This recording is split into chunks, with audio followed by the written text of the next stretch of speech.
Hi, welcome to the Divorce Vault. I'm Melissa Gregg, a financial mediator and valuation expert for almost 25 years. So I have been helping couples, women, and families try to take control of their divorce strategy. So we have been affiliated we created the Divorce Allies, which is a group of experts and professionals that help people get divorced in a more efficient manner, I would say. We also have the Divorce Vault, which is basically all of our guides and tutorials and simulations. And one of the things that we're doing is creating the divorce system, which is really a system of working with professionals in a more efficient way, I would say. But today, one of the questions that I want to answer, and I kind of have maybe a little bit of a presentation as well, but one of the things that I think couples really struggle with is moving through the court system. And the court system is inefficient, it's awkward, it doesn't really help you get through very well. So, one of the things that we created, and we are streaming this presentation live as well on YouTube if you need some of the summary or overview or exhibits and things that I'll be presenting. But we'll also answer any questions that you have about finances and divorce. And really, this is specifically focused on finances. So this is not legal advice. I am not a lawyer. I am a financial strategist and a settlement negotiator. I also value businesses and have been doing that for 20 plus years. So this is calculating, and a lot of what we talk about is calculating issues in gray areas. And gray areas are when you think that there is value or separate assets or a value to a business or a value to a piece of property. And there are areas that you're going to argue about. So those are going to be the gray areas. So regardless of what those areas are, if you come prepared with your documents and strategy and an offer, you're going to be a lot better in this process than the other side. So even if the other side is toxic or controls all the money, this is still going to be a little bit of a better way to go about things. So one of the things that I wanted to talk about is why we created this divorce system. And the divorce system that we go about can either prep you as individuals going into this process, or it can prep you as a couple. So just because your spouse is super toxic, it doesn't necessarily mean that they're not going to be willing to go through a structured process, right? So everything else in divorce is kind of unstructured, which is why some of it hasn't worked in the past. And quite frankly, we even created the divorce system as a way of bringing in kind of the best financial people. So you work with a base kind of settlement package, if you will, and then you add the people that you need. So if you need a housing analysis, or if you need a parenting plan, or if you need like a forensic or a financial income analysis, or if you need help with your budgeting. So it's really starting to pull together the right people at fixed costs so that each person that you hire in, you know what to expect, you know what they're going to provide. And realistically, we're putting these professionals together because we believe if both of you come more prepared and understand the full financial options, then you can make the best decision for yourself. Now, currently, the family court system is failing because we're not actually doing that. We're not getting both sides prepared. It is a system that allows for financial abuse. It is a system that allows people to not provide documents in discovery. And there's really no police or enforcement of the rules in the system, the court system, the family court system. And so in the family court system, it really doesn't allow for both sides to be fairly educated and aware of the financial reality. And quite frankly, negotiations fail because both people are not willing to face the financial reality of their situation. And again, it could be that you don't know your financial situation, which I completely understand, but it also means that if the court system doesn't allow you to have the documentation, if the court system doesn't force the toxic spouse to really commit to providing the documentation, and there's no sanctions or issues for that person. And I know some people could come on here and say, okay, well, my court was able to enforce it. That's great, but the majority of courts around the country are not enforcing this. And so what takes so long in the system, and I'm sure all of you can agree, is that we are in a situation where we're basically one person has all the knowledge, one person has all the money to pay for a big team, one person has all of the ability to manipulate the information or kind of, force somebody to give up. So currently, if the court system required everybody to provide the documentation, which in theory is what it claims it does, it just doesn't actually enforce that in any cohesive way. So what happens is you actually have to have a lawyer or legal team to kind of fight for you to get those documents.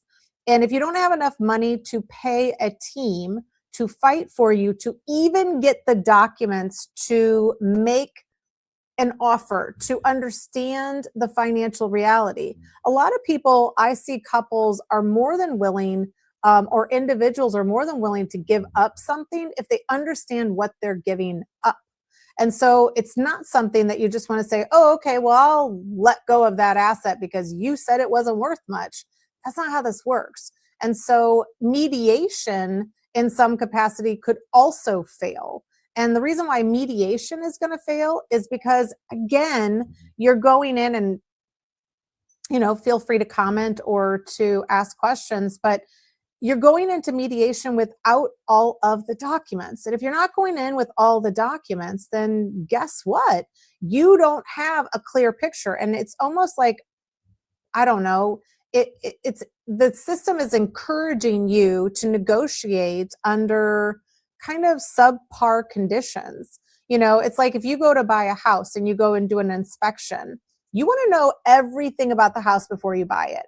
Now, in divorce, they're like, hey, you're going to go buy that house, but it's like sight unseen. You don't need to go into it. You don't get to get all the documentation. You don't get to know all the things. And that's going to fail because the system is going to allow you to make decisions without proper documentation or information. And quite frankly, in the future, you're not necessarily going to have a good position to go back and fight for that. So if somebody's like, oh, you can fight for that later, it's still going to require money to get in the system. Like, what is the major issue of why things are not getting settled? Because of money. Money that's being used against somebody, money that is being used as leverage. And so at some point in this process, if you don't have the money to hire a team to fight your spouse, or if you don't have the money to go in and get all the documentation, subpoenas, motions to compel and all of these things, then you need to work smarter and go a more efficient route. Now, that doesn't mean that your spouse is going to be willing to do this, but it's that you are going to provide them with an option that they could work together. And it's interesting because somebody I can see in some of the comments that's here had this same situation where they went to their spouse and they said, hey, we could work together and pay a certain amount, like let's call it $7,000 to work together, and their spouse came back and said, you know what, I don't want to work with that person. I don't want to work with Melissa. I want to work with another person who's going to charge us $15,000 to go do it. And of course, it was like, well, why would we do that and pay double the money? So a lot of times you have to either convince your toxic spouse to take a more efficient route. You have to show them, but at the end of the day, realistically, even if they're toxic, do they want to spend twice as much to get everything done? Probably not. But if they're using money against you as leverage to try to get you to stop negotiating, then obviously that's going to be a manipulation tactic, and you need to be doing some things on your own. That is why we created the Divorce Vault. We created guides for every stage of the process, and we're creating more. But this new divorce system, or even the Divorce Vault and all of these downloads, like, you need to be working with people that help you get through the process. Because quite frankly, if you want other people to do it for you, that's where it gets super expensive. So kind of, let's see. Obviously now I have to get rid of people, but anyway. Okay, so one of the things that I thought would be interesting is like this divorce system that we talk about, and then I'll get to all of your questions. Trust me, stay with me, I'll get to them. But when we created the divorce system, what we were looking at is if you have two people that come really prepared. Now it doesn't mean that what you have to do if money is the biggest issue is you have to level the playing field. So you either have to level the playing field from an education or, information standpoint, or you have to level the playing field by money, by control. And so if one person controls all of the stuff, then you have to have the other person, and both people have to be educated. So entering into a system where you're both agreeing, and it's sort of like arbitration, sort of like binding media, like whatever this is, you're both entering in with full knowledge of the situation. So that means that in order for you to go through our divorce system, both of you are going to have to upload all of the documents that you have that we've requested. I mean, a key part to really negotiating well is having both parties have access to all the documents.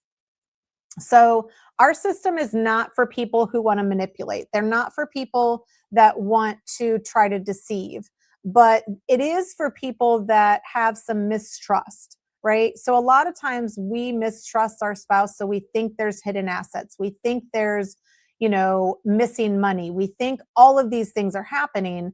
And then your team is going to tell you to spend $10,000, $15,000, $25,000, and you may not result in any forensic information that you can actually use in the court. And that is a big issue, okay? So in my mind, everything needs to be taken in phases. So if you get the documents and you review the documents, then you should be coming up with some of the issues and saying, hey, forensic, go down this path, go down that path. I already saw some of it.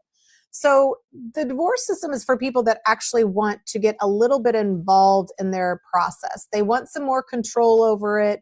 They may have some complicated issues, financial issues, right?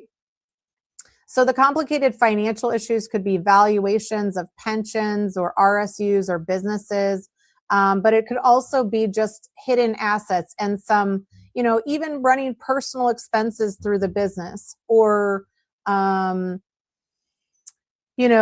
missing income. So they're not reporting all the income in their business, or the tax returns are kind of maybe not fraudulent, but certainly not true, right? So it's designed for people that have an icky, sticky, mucky situation that the courts are not actually fixing, right? It's designed for people that have, issues that they're concerned about, but it's going to cost $20,000 to come to an agreement with that issue. So what we do is we pull in experts that are basically going to work with both of you. So like in this situation, if a couple comes in, you're going to actually both have a strategy session with me, right? And the purpose of that is to get both of you really intelligent about your situation, but to also get you very smart about what you want. Stop negotiating and taking what somebody else has or wants because they're toxic or you want to get back at them. This is not the time to try to get back at a spouse by taking some asset that you don't want because you think it's going to hurt them. Okay. What ends up happening is a highly manipulated or a manipulative person is going to always win and trick you into taking assets just for the hell of it. Okay. So this is actually more geared towards looking at the true picture. But in our system, it means that you have to spend time in preparation. You have to spend time in both of you collecting documents, both of you uploading documents, both of you providing all of the documentation.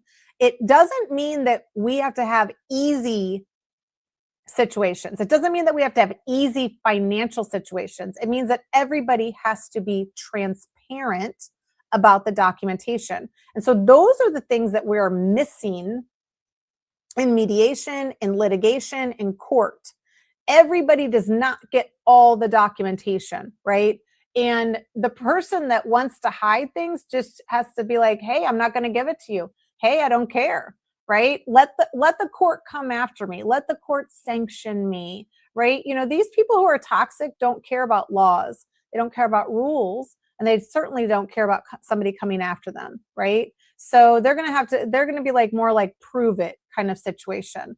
So in the preparation phase, and this is a phase that you can go through as well. So either you can do this by yourself or you do this with your spouse. But either way, you have to get yourself prepared. Collecting documents, collecting little pieces of evidence. You don't have to have everything, but you have to have an idea of what is happening. Even if you're going into mediation, don't go into mediation saying, well, I looked at Zillow and Realtor and I figured out what the price of my house was. No. Get a CMA, get a limited scope appraisal, call a realtor, get some comps, understand what the value is. Are you going to have any tax ramifications on the sale of that asset? Are you going to have any other expenses? Like all of these things are kind of important if you're going to move forward. So the preparation is you pulling together all the missing pieces. To make a settlement offer, you don't have to have everything, but you have to have enough to be slightly dangerous, right? And I want it to be like some foundation or backing in the actual documents. So it could take you 1 to 3 months to prep, to even make an offer, to get your documents together, to pull your team together. And when we come in as consultants, which is typically what we're introduced at, we're pulled in as consultants, and then we kind of get the team realigned with actual strategy. Because I think right now, if you have been getting divorced for like 6, 12, 18 months, I'm going to ask you one question. What's your strategy? I'm going to ask you one question. What is your strategy? Has your team communicated a strategy to you? Right? Like really communicated the strategy. Like, this is what we're going to do. This is why we're doing it. Like, have you gone into mediation blind and nobody prepped you for the mediation because they said, oh, we're just going to see what happens, right? All of these, I'm going to tell you as you hear them from your team, are red flags that your team doesn't have a strategy, because we don't operate, my clients and I, we don't operate without a strategy, right? Like session 1, 90-minute strategy session 1, we exit with a strategy. We exit with a position statement, maybe a settlement offer, and a strategy of how we're going to move forward based on where we are in the situation. So if nobody's talking to you about that, red flag, right? And you already know this. You already know that the legal system has hoops and loopholes that you need to jump through. Okay. And they're legal issues, not financial issues. So you have to ask yourself as well, like, is your team asking you or telling you what you should do with an asset? Are they telling you what you should do with your stuff? And they're not really financial people, right? So just because they sold a house doesn't mean that they can give you the accurate information for your final divorce settlement agreement. So these are the things that in our system, everybody has to get prepared before they come to the table to negotiate, because that's actually going to make you a lot better in this process. But we start them in the divorce vault. So the vault is like all of our templates, all of our checklists, all of our tutorials, and then we're doing simulations right now. So I think what you guys have really wanted to know is like, what actually happens in mediation when we go there? What actually happens when you start to negotiate? Like, how do you go into mediation? So instead of showing you like these crazy mock mediations and stuff like that, where people are so dramatic, it's not dramatic. Like, think about the interactions that you have with your toxic spouse. It's low key, like passive aggressive.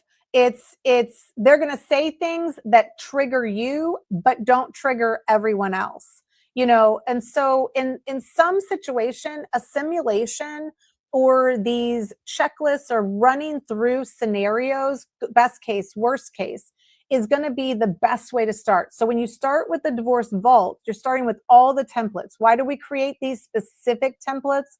For the position statement, the settlement offer, the follow the money, the plan in the dark, how to create a settlement offer. Like, all of those things were created because I don't think you need to know how to do everything. I think you need to focus on the things that move the needle. If you're going to hire any other expert right now or in the future, you have to ask them one question: how does this impact the final result, right?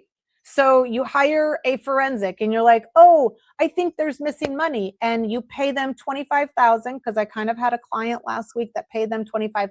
And then she met with them. And guess what they said? We haven't found anything yet. And we're pretty much through your retainer, your $25,000. We don't have anything. We didn't find anything. She told them, she actually showed them where to look, and didn't happen, right? Okay, so let's go into some of our lovely people and ask some questions about what's going on in some of these divorces. Okay, so we got a couple questions, probably a couple little trolls in our fun thing in our some of our socials. Okay, so I'm going to go back and answer some questions, take a little break right now, and then we will keep going with kind of some of the things that I wanted to talk about and give you guys. Okay, we have some people saying that we're amazing. Thank you. We appreciate you too. Any advice for initiating a divorce and having your spouse be 50-50 on the business with yourself? Great question. These are things or issues. Anytime you want to stay in a business, the court is not going to necessarily like that. Okay. Anytime you want to do anything creative, nuance to your particular family, the court is probably not going to like it. So if they assume that if you can't stay together as a couple, then you probably can't stay together in a business. So you're going to have to negotiate the terms of that arrangement outside of court. There's plenty of, I've seen couples that have stayed business owners, but you have to have now we have to have a very specific exit strategy, right? So you're going to have to talk a lot about what this means. We're going to stay 50-50 until what? Until something happens. How are you going to buy yourself out? It is sort of like a purchase agreement in some capacity. So I think you're dealing like that. You might have to bring in like a business attorney, or we could talk to you a little bit more about that in a strategy session. But your spouse could still say, because you guys might both want to receive like salaries. You might both want to receive health insurance and things like that. So it could be a discussion, but you're going to have some more rubric around it to really protect it, because now you're going to have a pretty good buy sell. Don't waste money on your attorney to do this for you. Yeah. You know, attorneys, and you can get different information from different attorneys. Even there's a lot of financial people out there talking about divorce on all of these platforms. And again, I think you have to just be mindful, like ask them, what are their fees? What is included in the fees? What is the deliverable? What are you going to have at the end of the day? You know, are you going to be communicating with your expert? Because sometimes the lawyers want to gatekeep and not let you communicate with the expert. Why? Because sometimes that is discoverable. If they haven't talked to you about discoverable or not discoverable, again, I don't know what these teams are doing out here, but it's not always educating you. And so I think at the end, and you using AI, ChatGPT, Claude, all of that, absolutely we think is brilliant. Don't get me wrong. Lawyers do not like it. We like it. But you still have to sanity test what information you're getting. So that's where we say download, something, do some of the work on your own, pull together some summaries, put together a list of, questions, start with your position statement. Once you start to put some of those things together, then have a strategy session with an expert.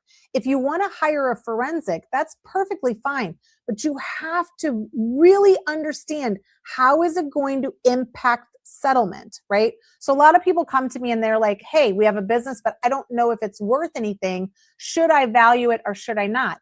Great idea to have a strategy session. If you already have a business valuation, let me take a look at it in the strategy session. Like, let's make sure it makes sense.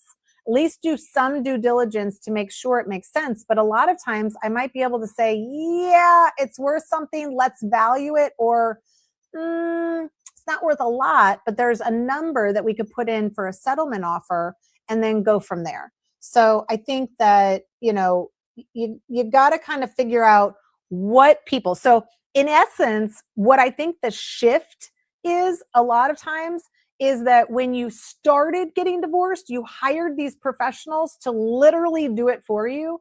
And then when you got in the divorce, you're like, what are they doing? What's everybody doing?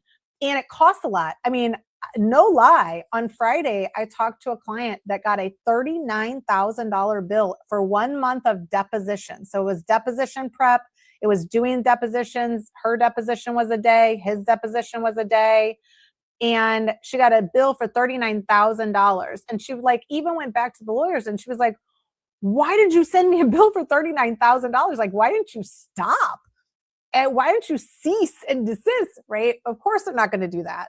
And you're not so now what happens? You get a $39,000 bill, okay, for anybody in your divorce, an expert or a lawyer. You get a $39,000 bill and you can't pay it. The expert could say they won't show up to court. I've actually had some experts that have not shown up for court, right? I told some stories about that in the past. They're probably on somewhere. The lawyer could stop doing work for you. The lawyer could get frustrated. The lawyer could stop advocating for you. So now you're kind of flying blind, and now things start to pick up and you need a response with your lawyer, but they don't want to do much because you owe them. And now they shouldn't be doing this. I get that. Lawyers can come in and tell me I'm wrong. I'm basing all of this on my actual experience dealing with probably hundreds of clients a year in some capacity, either from a consulting or actually taking their cases. And we have cases like in half the states right now.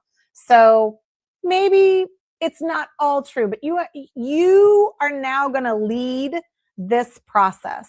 Even if you don't have access to the money, access to the documents, and even if you don't have a clue of what to do, you got to stop saying, I don't know what to do. I don't know the money. I don't know this. Nobody else is going to come in and save this day. Okay. So if you want to get out, you either get out and give it all up, or you fight and you come to a realistic view of, a lot of times toxic spouses have depleted assets, right? So we have to figure out, do we want to spend money to chase money? Sometimes their business is, if it's a solo practitioner, may not have a ton of value, right? So they might be right, but there also could be, like, let's take that for example. They don't make a lot of income. They make enough income to pay their salary. Do they have assets? Do they have accounts receivable, cash, payables, proprietary services? Do they have, residuals coming in, deferred income? But you got to look through the documents to find some of these clues. And then once you find the clues, that becomes leverage for your negotiation in mediation. I want you to get out of court if you're going to have some more control around this process, but you also need to control it from an educated standpoint, right? Okay, so what if the toxic spouse refused to work to get alimony? Well, I mean, here's the thing is the court's going to say you both should be working. I mean, this is, this is a reality that we sometimes have to face. Like, I understand that you guys agreed to have one spouse working and one spouse staying at home. But at the point of divorce, they're going to pressure you by cutting you off the money or keeping you out of some of the money. And you're going to be in a situation where you may have to get a job. And in my mind, I think we just have to face the financial reality of what the current incomes will matter. So we have lots of people that will plan ahead of time for 2 years in advance to deplete their income, sell their businesses, get rid of their assets, whatever it is. There's going to be some sabotaging of your financial situation going into divorce. You have to understand that. You still need to face the financial reality that you might have to get a job, you might have to do some of these things.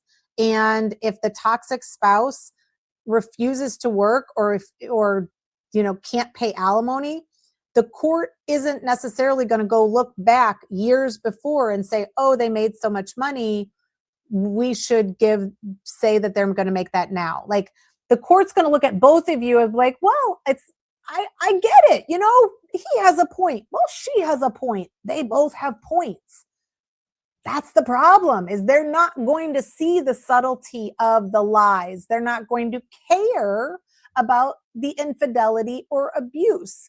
They're going to care about the money, the proof, the evidence, the experts, the lawyers. They're going to care about all of those things and how it's presented, but you're waiting all the way till court. So a lot of things that we try to talk about is strategically how to get to mediation, or strategically how to just make an offer. Who cares about mediation? Make an offer. I don't know what to put in the offer. Then find a strategist that helps you put your offer together. That's it. Like, if there's just one thing that you should be doing, write a position statement, make an offer. That's it. Oh, well, I don't have all the information. Okay, make up a bad offer. Make up numbers based on something. Like, I've never really talked to somebody that didn't have an idea. They had an idea. They listened. Like, over the years, you've listened, you know where things are. So I think that kind of going through some of that is going to be the reality. What happens if they hide money and it's discovered after the divorce is final? That's a legal question. You're going to have to get some legal advice on that. What I will tell you from a financial person is that some states will determine what happens. So it really, if you'll now, this will come back to the disclosures. So you're disclosing your financial position. Both people have, for most states, have to provide a disclosure. This is what I have. This is my assets, my debts, my properties, my income, my expenses, right? So those are the normal disclosures for all states. They just look different. We have templates for that, but they look different in any state. So download what your state has. But if you go back to looking at that, you can look at your state and say, what if somebody doesn't include their information on the disclosure, right? So I have a couple clients right now. The states are different. Like the state of Nevada, if they don't disclose something and you find out afterwards, you get it all, right? But that still means litigation, money, tactics. So I'd rather you kind of find something, expose it, and be like, haha, I found it in mediation in a way that you can use it for leverage to actually get settled. Because again, I'm not interested in keeping you in the system and in with experts paying over month. I'm interested in getting you out, which is settled, right? Outside of court. Let's see. Okay. So then other states might not have that you get everything, but a lot of states. So look at your state and see if they haven't disclosed it on the disclosure, what could happen in the future. Okay. Oh gosh, all of these fun trolls. You know, I got to be honest with you. I don't really play around with trolls because I ain't got that kind of time. I just block them. So sorry, you guys are going to be blocked. Love that. So, unfortunately, I just blocked somebody that asked about my services because I think he was kind of being mean to other people. So maybe I'll unblock him later. Our services. So like something like this, like our base process is typically $5,000. So, but that's usually working with both people. That's usually with the property statement, like we might look at a business valuation a little bit. Like it's helping both of you move through the system to get to a settlement, to go then feed it back to your attorneys and be done. Okay. So that's one way. A lot of ways that people work with me is just 90-minute strategy sessions. And I really encourage that. Like if there's downloads that you can download from any provider, if you can do some of this on your own each week, that's going to be best. And then work with somebody as a strategist. So I might meet with somebody every week and go through strategy. Some things happen, some things changed. So there's a lot of information on our websites of how you can work with us and how you can meet with us and discuss your process. I can honestly give my testimonial that divorce allies are so amazing compared to the attorney. Oh, thank you, girl. Yeah, you had a very interesting situation. They didn't even know how to handle the quadro. Yep, I know. That was crazy. Okay, so all I want is equity out of house, my truck, and motorcycles, cash for my car. Okay, I think... So the best thing to not worry about losing 50% is to never get married. Okay, yeah, well, that's great, but we're already married, so kind of got to get out of it. Where were you 20 years ago? I know, I'm so sorry. I was just getting started. I didn't know that I was going to have to like break the system open, you know? I didn't think it would be so bad. My spouse had a 401k and a pension plan and tried saying they were all together in balance. That is kind of true though.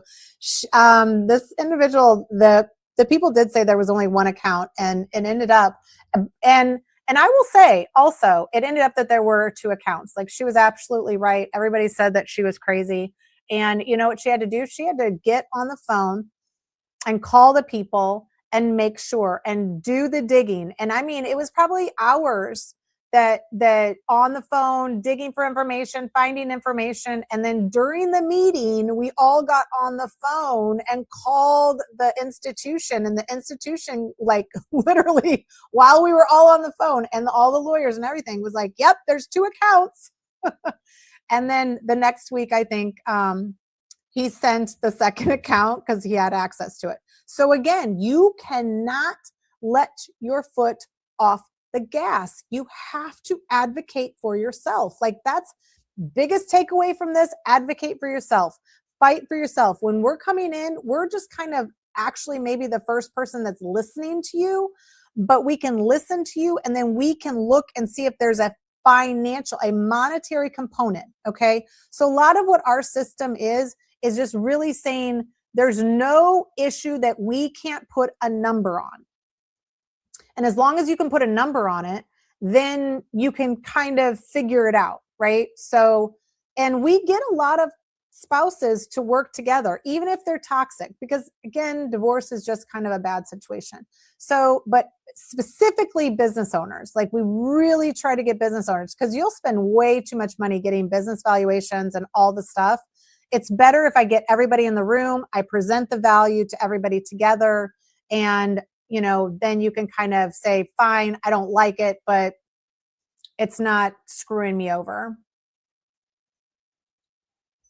Okay, let's see. We might have some questions over here.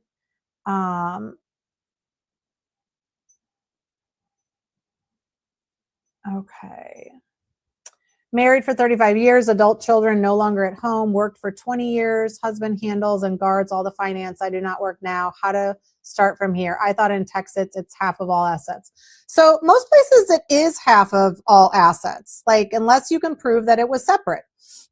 So that's, whether you're community state or not, separate assets could maintain their separateness, but you got to prove it. You have to have the documentation. You have to have some evidence. You have to have, like even in the court, you're going to have to show it. So, and Texas has some unique things because I don't think you can get more than like $5,000 in alimony. They have a cap. They don't like to do that. So you have to understand your state. Every state is different. In our system, we're looking at not just which state is doing what. We're really looking at what's the best way to financially separate these things. So in all situations, your best case should always be to total up all your assets, less your liabilities, gives you your equity in your marriage, and then you split that into two buckets. And so like if you have $1 million of all the stuff, and then you got 300,000 of debt, then you have $700,000 left over. You're going to try to see what property and debt are you going to take that are going to get to total 350,000, right? Not split everything 50-50. Okay. You don't split everything and get a quadro for everything. I try to take, okay, one person gets the house and then you keep your retirement. They keep their retirement. You split the bank accounts. You keep your car. They keep their car. And then you get into the gray areas. Okay. So that's where I see a lot of people getting stuck and fighting is in the gray areas. And gray areas could be a lot of things. And we'll kind of talk about those. But, the strategy sessions that we do in our system, we have the spouses meet separately. And so in all of our strategy sessions, you're going in trying to figure out what's your best case and worst case. So you might not know what $350,000 to put in your bucket, but you got to start to figure that out, right? And, everybody will be on here and saying, well, don't take the retirement or take the house, but look at after tax, but what if we sell the house? Then we have commissions and we got issues, Again, what is your position? Present your position and put it formally in a position statement. Why are we putting some of these things in writing? Well, as a financial expert, most people don't want me to put things in writing until trial. Well, who does that benefit? Everybody else but you. So let's put some things in writing. Why? Because they're getting lost in the telephone game. Okay, so you tell your lawyer goes and tells the other lawyer tells your spouse. I am the expert. I come in and tell you and your lawyer.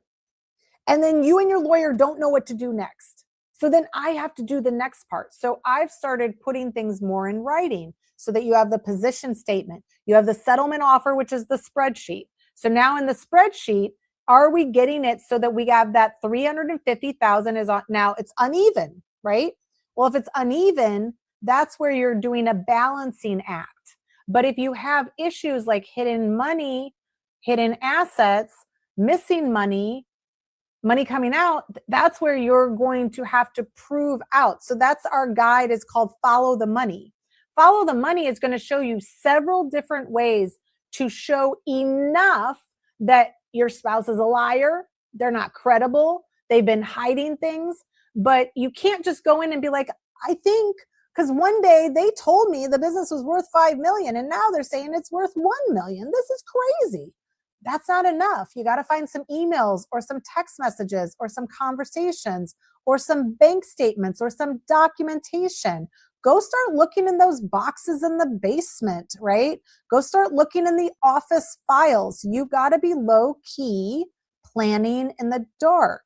That is a guide that we have coming out soon, is how do you get prepped for this? But the strategy sessions will help you get your best case and worst case. So best case is everything, split it, right? Worst case is, what if the values are not what you think they are? They're what the other spouse thinks they are, right? What if everybody disregards your marital waste? What if everybody disregards your claimed separate assets, right? So at the end of the day, again, your best case scenario is just split everything, assume everything is together, assume everything is there. Oh, you think some hidden things are there? Fine, put a number on it. You got to put a number on everything in order to negotiate.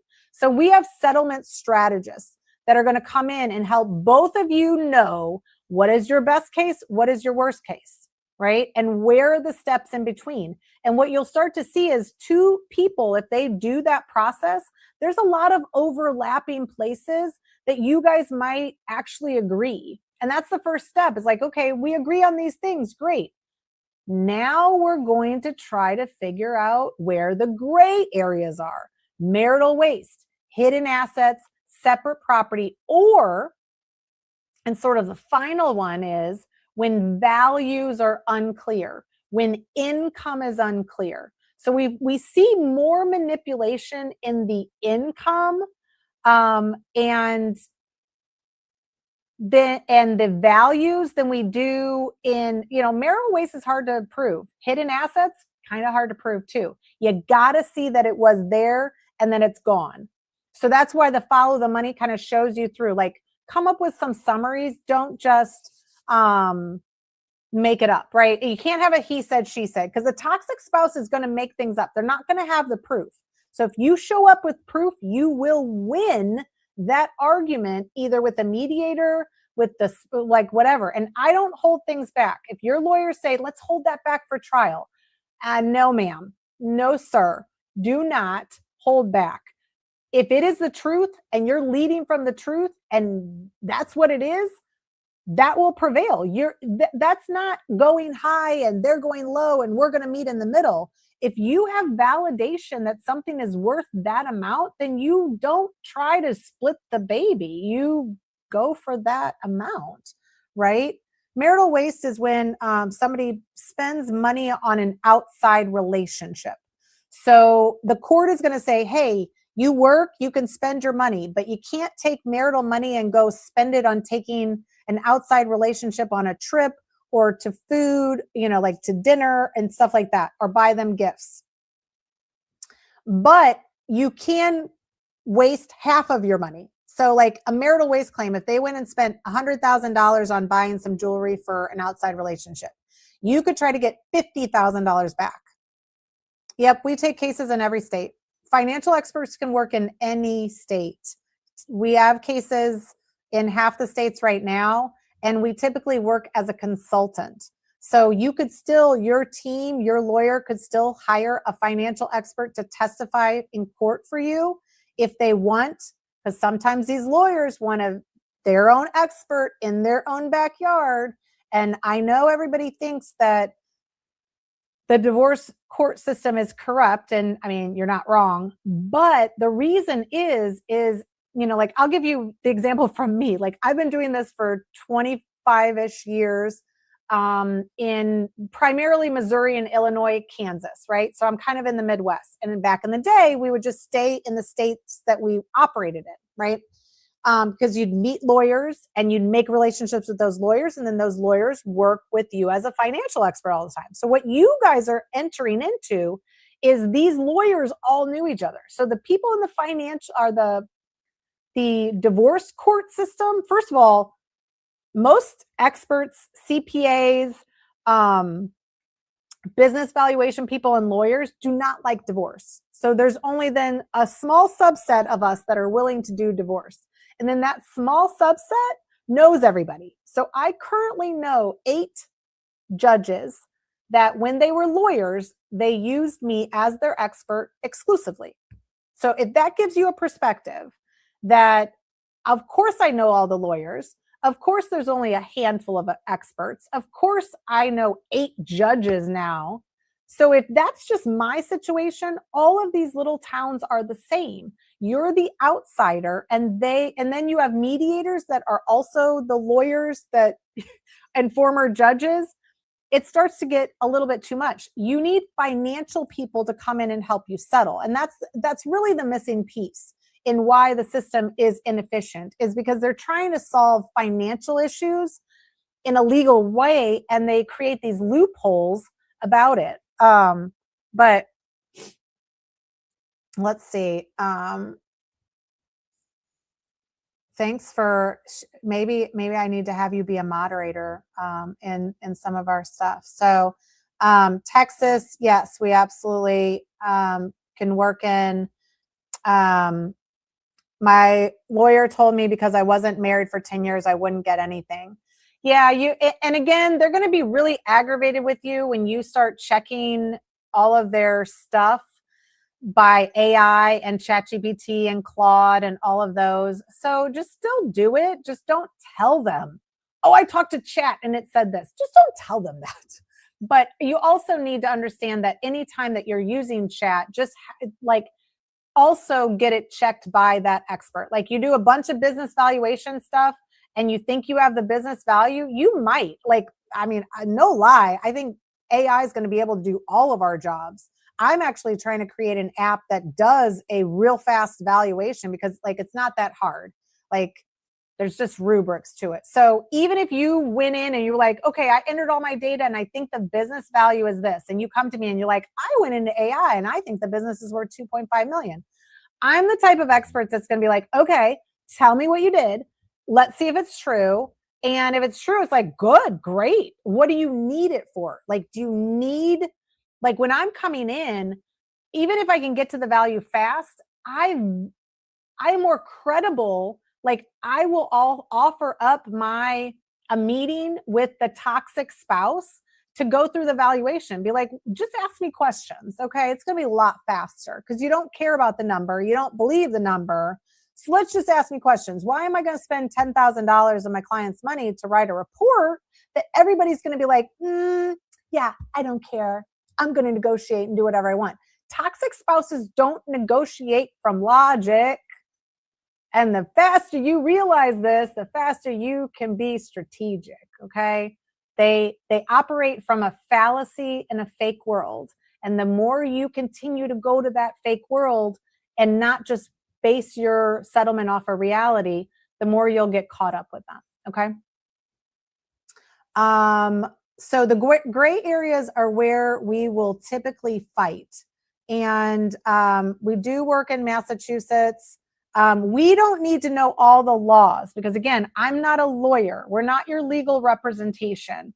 We are your financial strategists that get you settled, which means you might have an entire team of lawyers and financial experts and forensics, but they're not answering your questions and they're not talking to you. And they're also not trying to get this done for less money.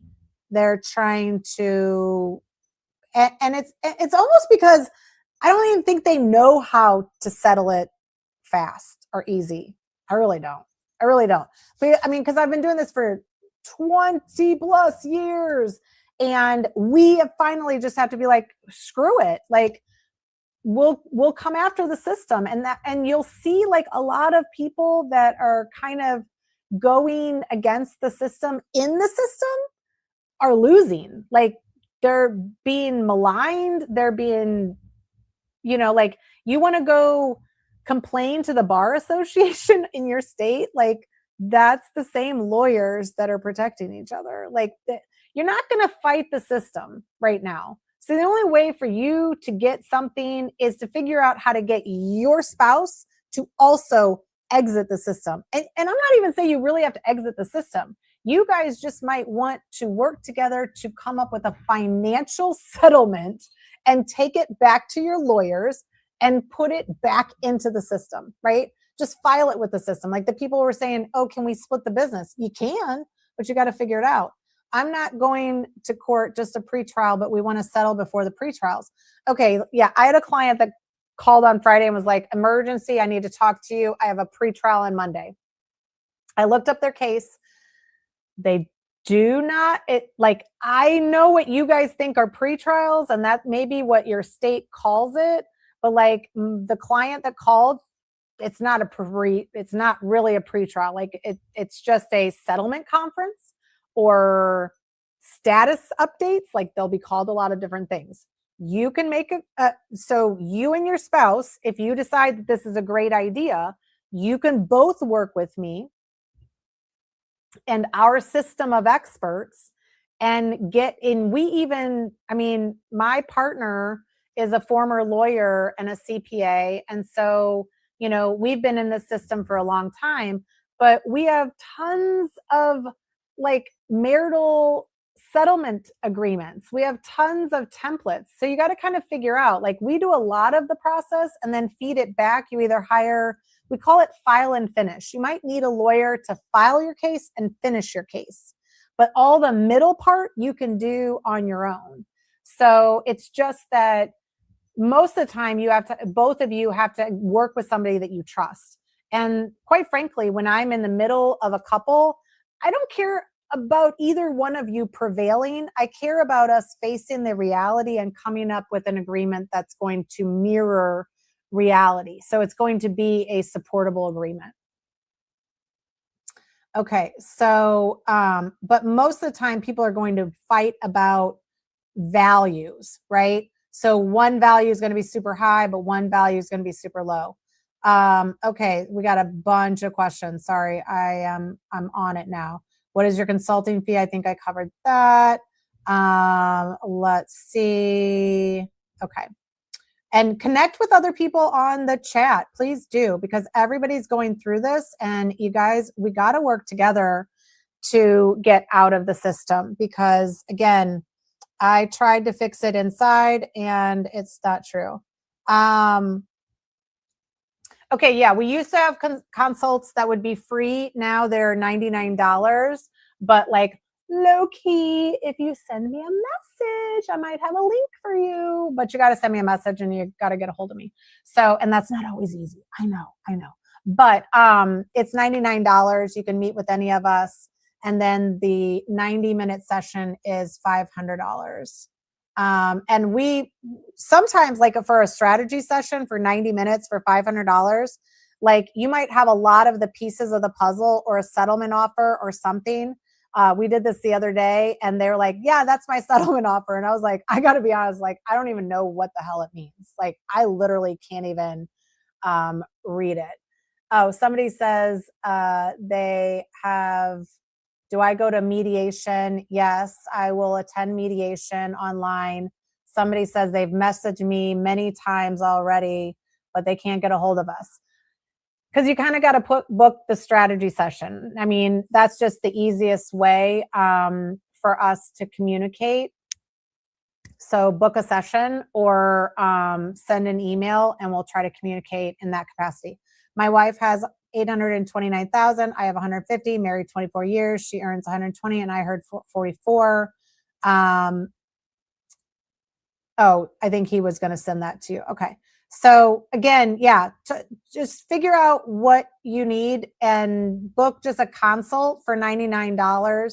That will even, we can look at things and tell you if you even need a strategy session, right? There might be, maybe we can just, for the $99, we'll give you a guide and say, okay, work on these 3 things. Once you get those together, then book a strategy session. So, because people want to be super prepared for their strategy sessions, we might put together your offer in a 90-minute strategy session. So like, I wouldn't wait too long because we get a lot done. And then what happens at the end is I kind of I use the transcript from our conversation to make your position statement while you're still in the session. And then I also will dictate the settlement offer based on what we come up with, and I'll send it to you in the settlement, in the session. So like before the session ends, you might have a spreadsheet, a position statement, and a settlement offer that then you have to go think on and work with or talk to your lawyer, and then come back to me in some capacity. So let's see. So the price on the website is still like $5,000 for a retainer. If you need us to work overtime, that's essentially 10 sessions, because that's how we would operate.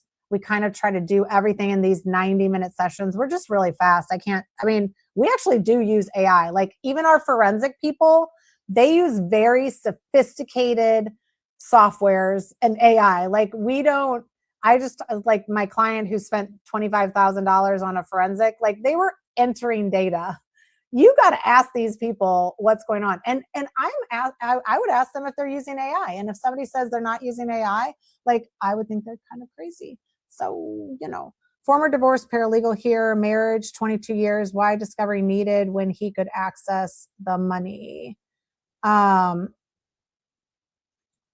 Well, I don't know if I understand your question totally.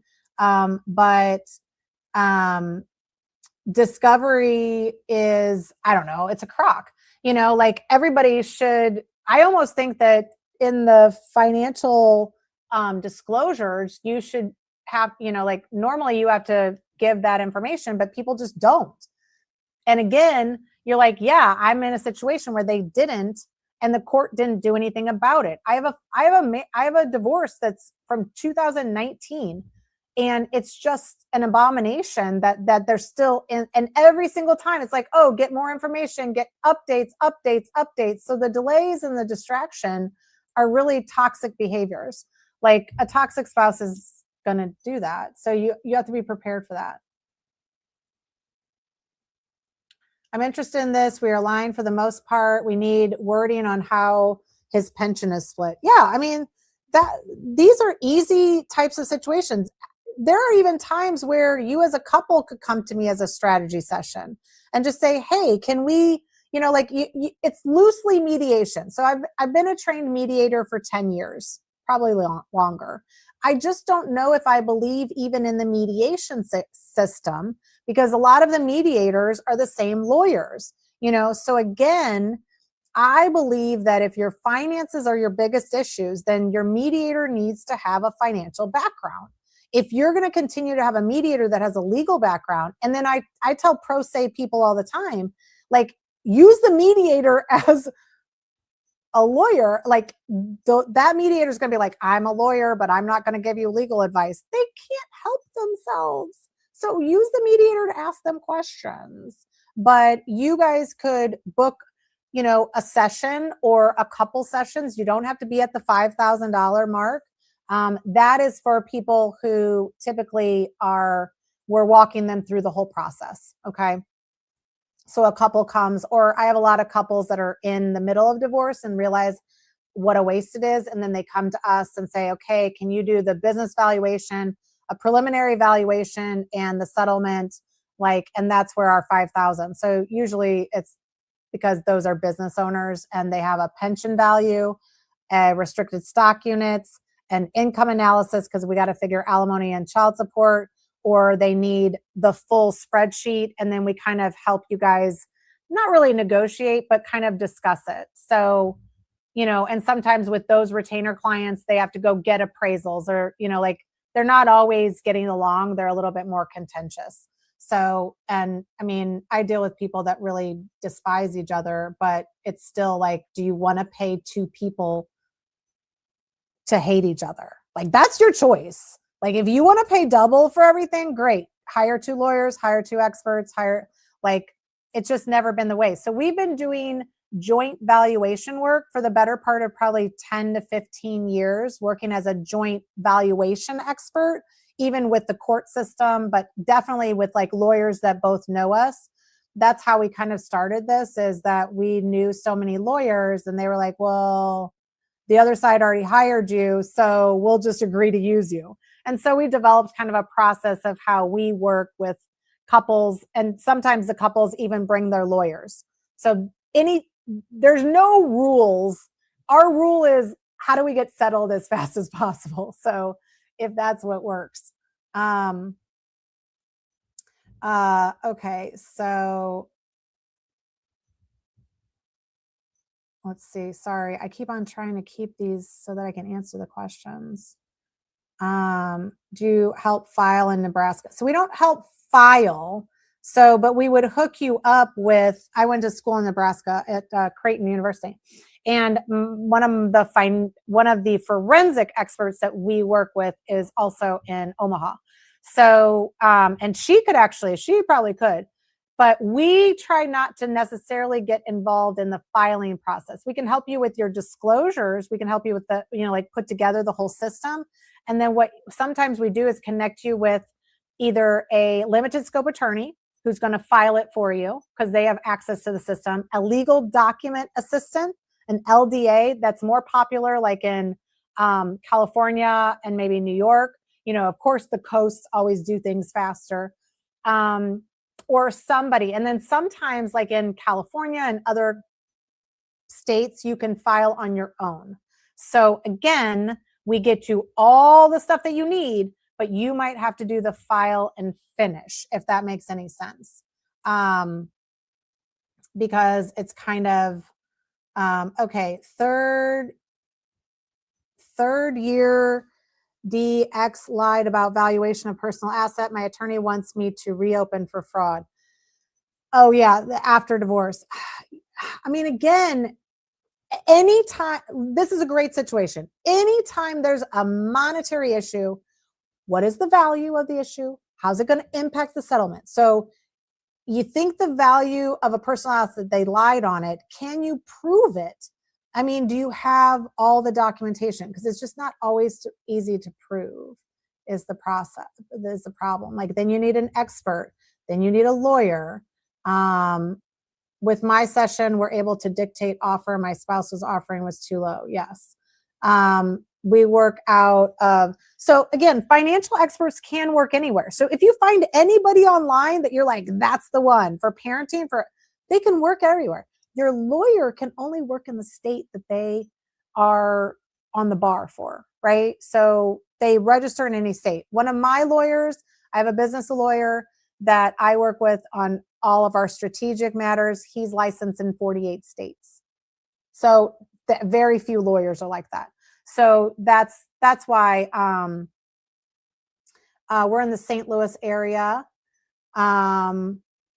And so I do travel to Chicago and Kansas City fairly often. But if we go to the Chicago area, I could certainly meet with you.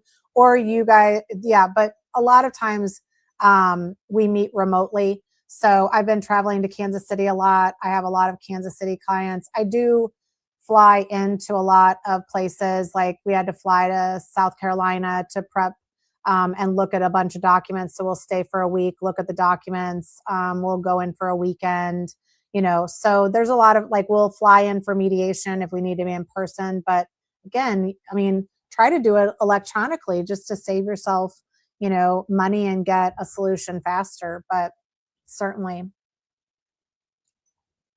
Okay, let's see. Divorced 3 years, but tied financially to ex and business debt. Anything that I can do, get off the debt. No, I'm just joking. But, that may be a reason to not continue with a business after a divorce, right? Because now you're tied to it. Or sometimes I've seen people be on SBA loans and it's hard to get off of those. So somebody says, I don't believe in the mediation system either. Yeah, I mean, you got to find some and there's not a lot of mediators that have a financial background. So that's another issue. But that's where co-mediation could be good, or get a financial expert, a CDFA. Again, if you don't have business valuation issues, a normal CDFA would probably be fine.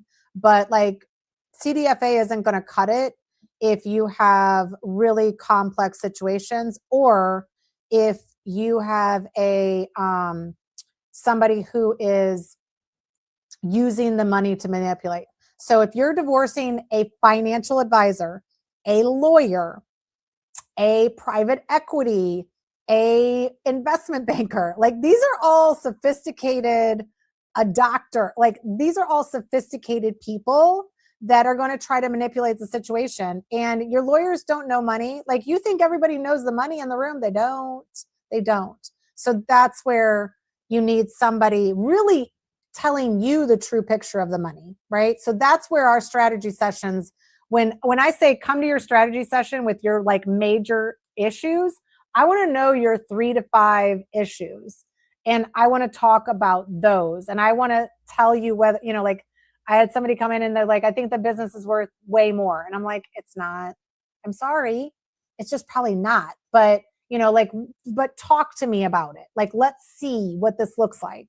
And so that's where, maybe there's something that we can use for leverage to try to make an offer, to try to settle it. as opposed to you don't have enough information to fight it in court. And that's usually what we will see. Let's see. Okay. Yep, we coach.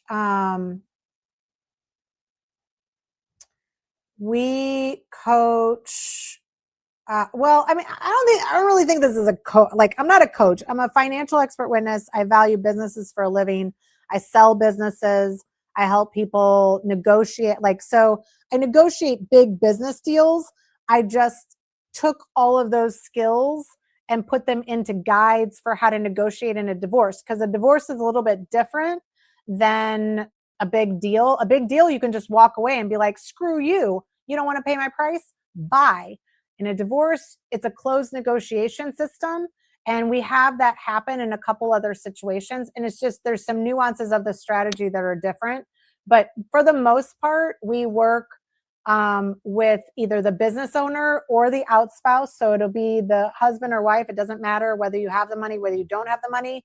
We in our system, we prep both people so that they're both smart and prepared. But definitely have to work with individuals. There's a lot of couples that want to engage in a process, because working together is not what this is. Both of you are engaging in a process that you want to find the truth and then make some decisions based on the truthful reality of the finances, and then let it go. Like, I've seen people let go of money if they knew what it was worth, right? But if you don't know what it's worth, then you're guessing and you feel like you got screwed. That's the problem, right? That's where everybody gets a little bit concerned. So for the most part, we're typically working with individuals until they can bring the spouse in, and then we can get it done with them together. But most of my couples that I work together, like, they don't really like each other. They're not talking to each other. They're knowing that I'm going to put the brakes on any manipulation. That's what they know. And they know if they bring an issue, that we can talk about it, and we can, like, personal expenses run through the business. Everybody be like, oh my God, that's so horrible. No, we back it out. There's a money. So we attach a dollar amount to every issue, and that's how we deal with it. If that kind of summarizes things. Because, moving through the settlement, if we prep everything, if you prep for our system, if you get all the documents, if you put together a position statement and a settlement offer, it's actually not that hard to get settled, because there's only going to be a few gray areas that you guys disagree. So you need a financial mediator in the middle that helps you have an educated discussion about the money. Okay. And then you put it in an agreement, and then you give it back to a lawyer, a legal document assistant. And all you're doing is, those people have easy access to submit the information online into the divorce system. So then you would just talk to somebody and be like, hey, how much is it going to cost for you to do A, B, and C? Everybody in divorce, you want to get fixed fees, you want to get lower costs, you need to be interviewing the people that you hire for your divorce, asking them very clear, do you have a fixed fee? No? Move on. I mean, at this day and age, times are different than they were a year or two ago. Like, AI is leveling the playing field, and everybody is scared as hell about what's going to happen, but the court system is still inefficient. So at the end of the day, if you want to get this settled, you do the work if your spouse will not do it with you, and you're just leading the charge. Like, you can't convince somebody to negotiate, but you can certainly set the table better. You can make sure that there is the right information, and people can easily move through it. Somebody says, my spouse stopped paying for everything 8 months ago. Now he's demanding my car. Can he do this in New Jersey? That is the biggest issue that we see, is that couples will cut the other person off, and the court is going to look at you and be like, well, go get a job, or go make some money, or, like, they're not going to necessarily always care that somebody cut the other person off, right? I understand. Or like I had a situation recently where the one person didn't have access to all the money and the other person did. And when they got to court, you know what the judge said? Well, it seems like that was the arrangement that you guys had in your marriage. So why are you upset now? So I think everybody perceives that the court is going to be fair. That's the F word.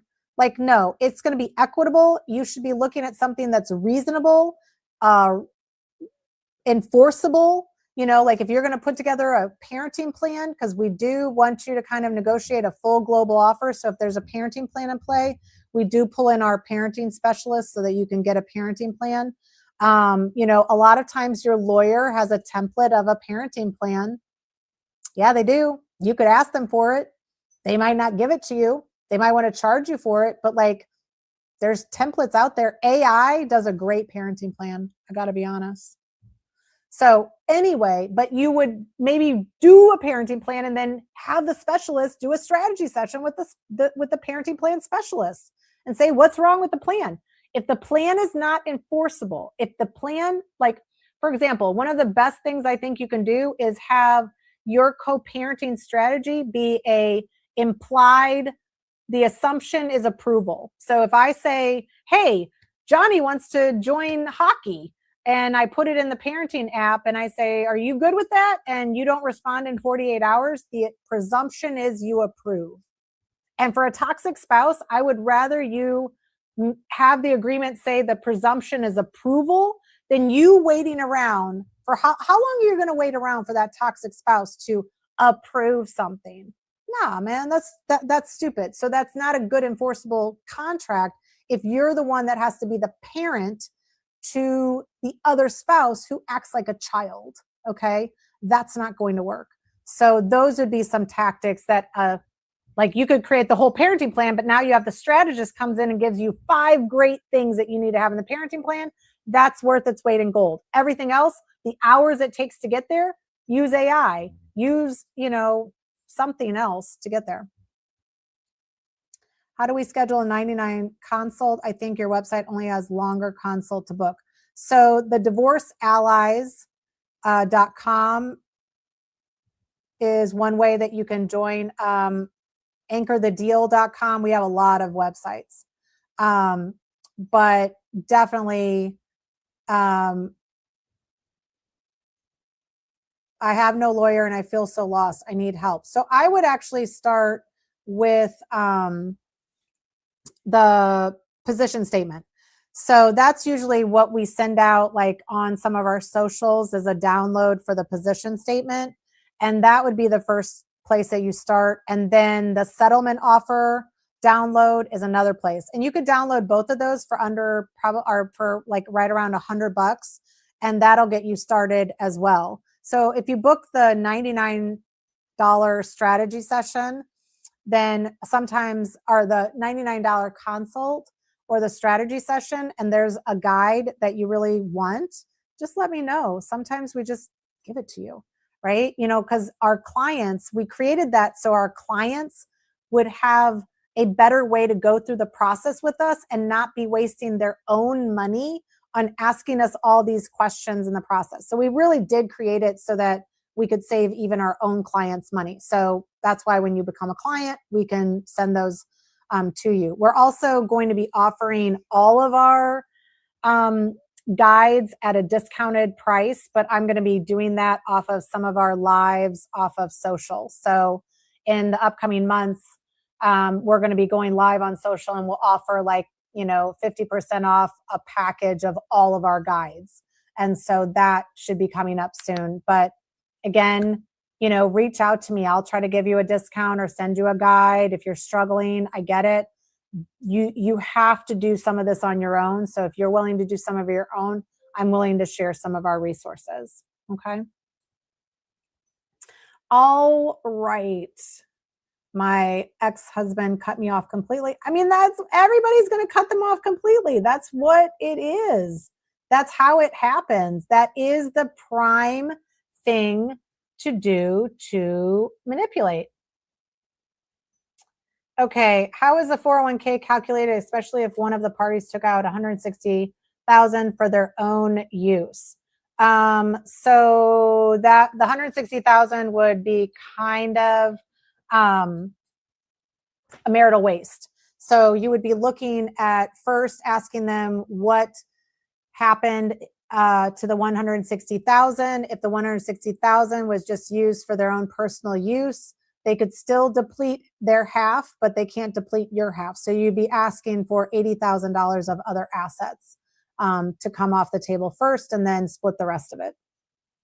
How much do you charge to come to mediation? We charge $500 for 90-minute sessions. So like on Monday, I think I have to be available for a mediation. So they paid $500 and 90 minutes, they can access me. You know, sometimes I am there for mediation in Zoom. Sometimes I'm just available if they need to ask questions. So then they will call or text me and I can answer a question, or I can present. Sometimes I'm presenting like the valuation or the numbers to the mediator.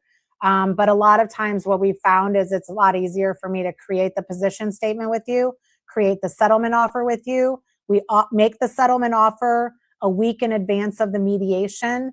And then hopefully we have talked you through like the next steps, and we've prepped and kind of done a simulation for your own mediation. Is it cheaper than my lawyer doing it himself, or is it just better because you have more experience? For the money, I think that we're just faster and we can see a solution faster. And like I can value things. So like I don't have to wait for a value of something. Like I can value a pension.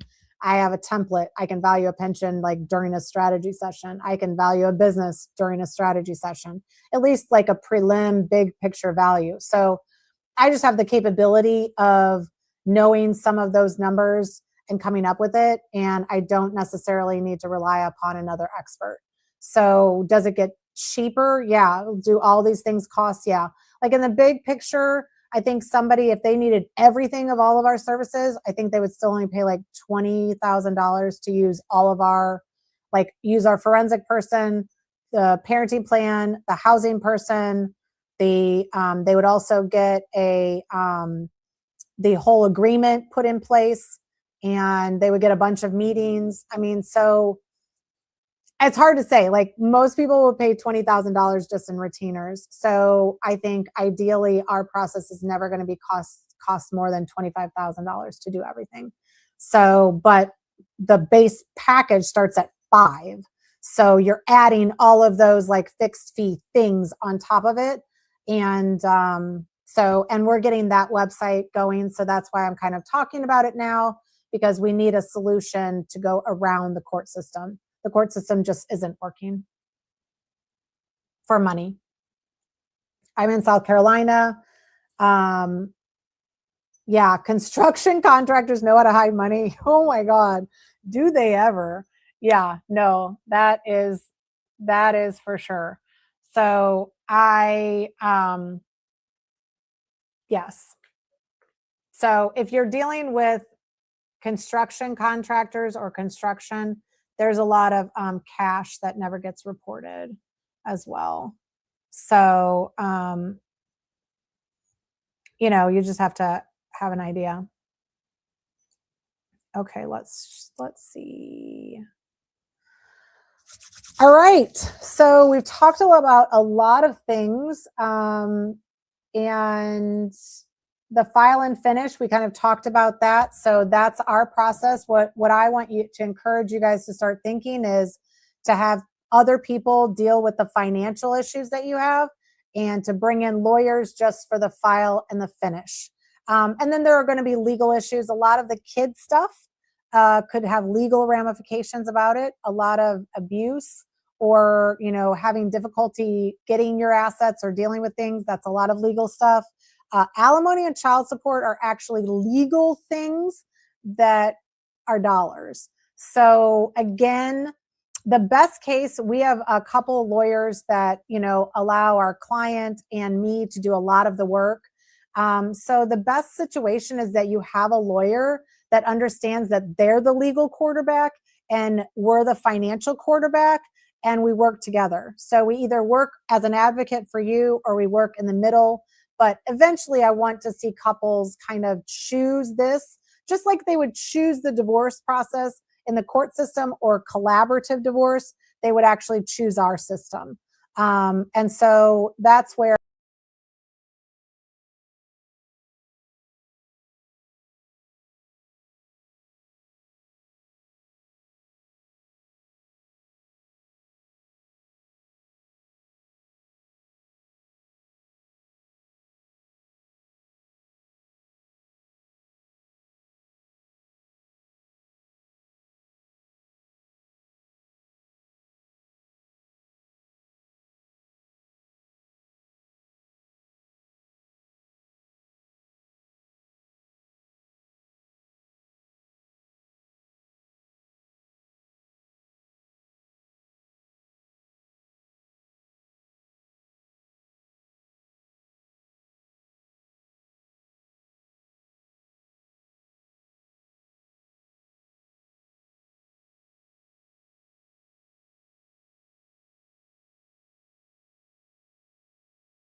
okay.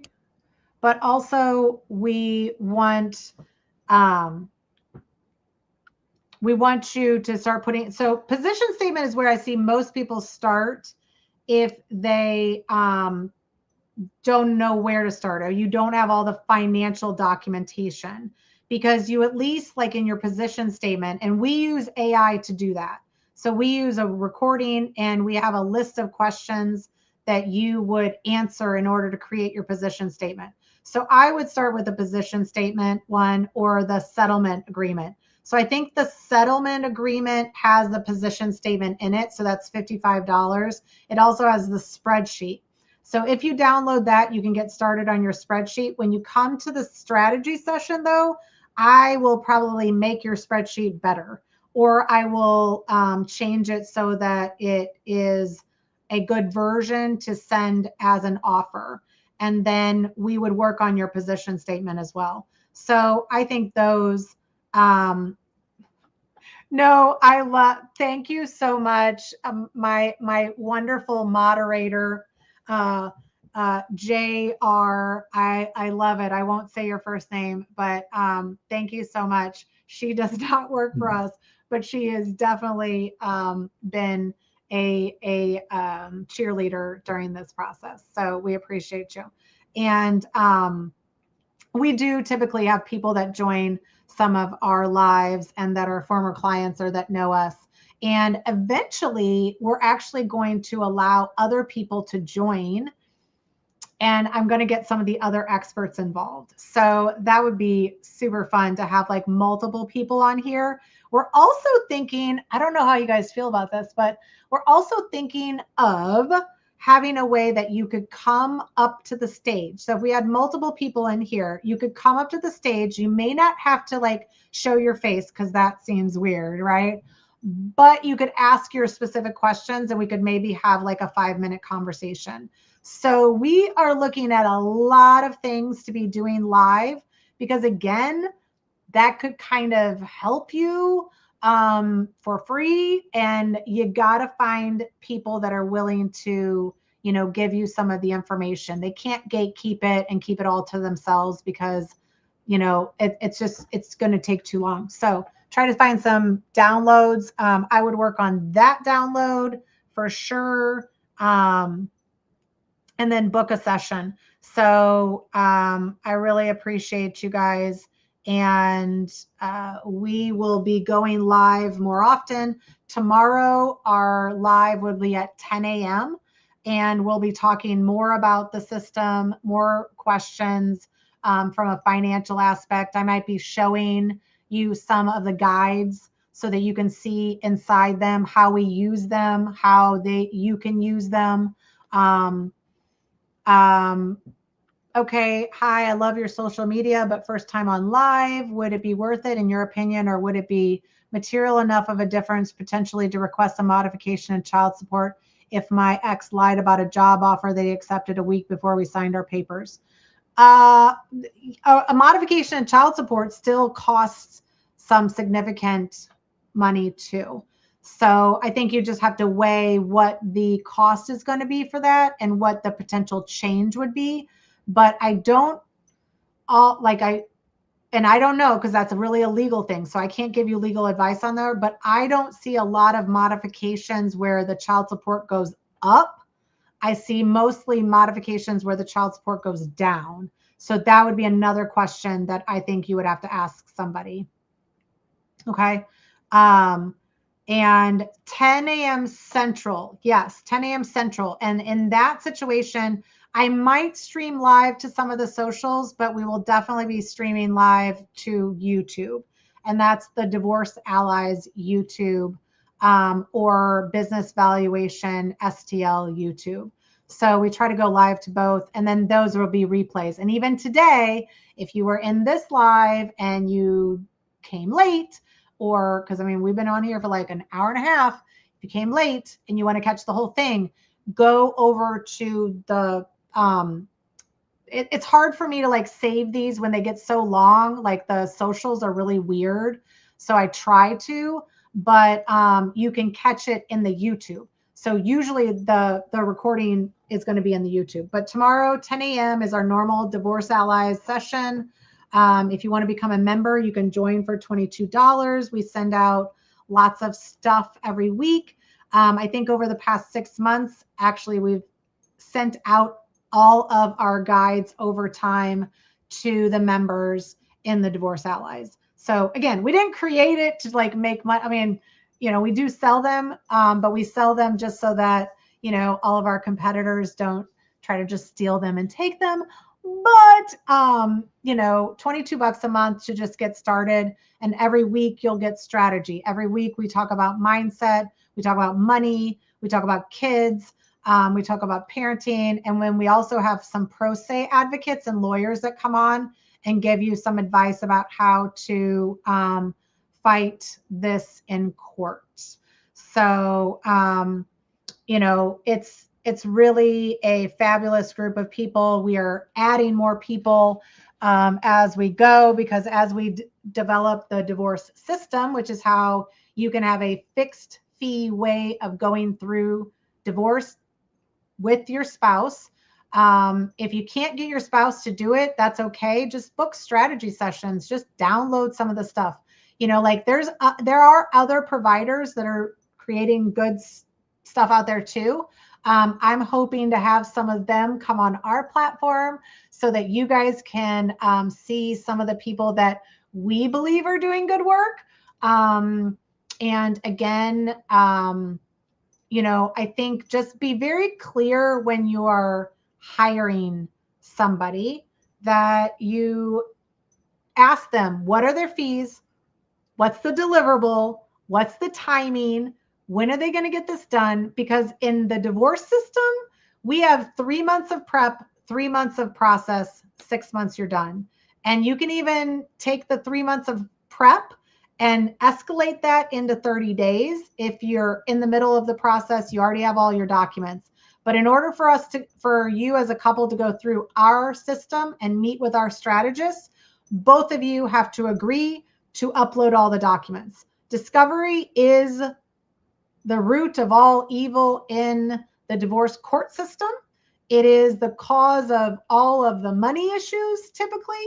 And so if you want to work with us, both people have to commit to providing the documents, and both people have to have the documents for 30 days before we can meet and start negotiating. So that's only fair. And I think that our system is going to be an alternate to the court system in every state. So we are trying to partner with people. If there's people that you think are amazing that have helped you in your divorce, I would encourage you to lift them up online too, because there's a lot of charlatans out there, and it's hard for people who are going through the process to know who to talk to and who to not talk to. So I appreciate you guys joining and paying attention. And I think that, we will definitely have more people coming on. I don't know if you guys ever see like the online dating, like speed dating on TikTok that they have, where they have like lots of different people come up on the stage. Well, I'm thinking about like something like that for the divorce process, but we have a couple experts, and then you have a person that could come up and kind of, I don't know, just get some advice and get some, because realistically, this is what I'm doing to try to give back to the community. Like I have benefited from making money in the divorce arena. It has allowed me to see some patterns and some roadblocks and some systems, and we are creating something that I think has never been created and is what is needed. So if you guys have any suggestions or people or things, connect with us. It is best to connect with us by meeting with us and booking a consult or booking a strategy session. And then we can talk specifically about your situation. So I look forward to seeing you soon. And I appreciate, and we'll see you tomorrow, 10 a.m. If you have more questions, join us. I'll try to go live on some of the socials too, but we'll definitely be on YouTube. So, or join, and you can actually ask your question in live and in an anonymous way, and we'll answer it directly. So we'll talk soon. Thank you so much. And thank you, JR, for being my moderator. Maybe I need you in the future, because there were a couple people that were being a little snarky at the beginning, and I had to kind of X them out. So, okay. All right. Thank you so much. I'll see you guys soon.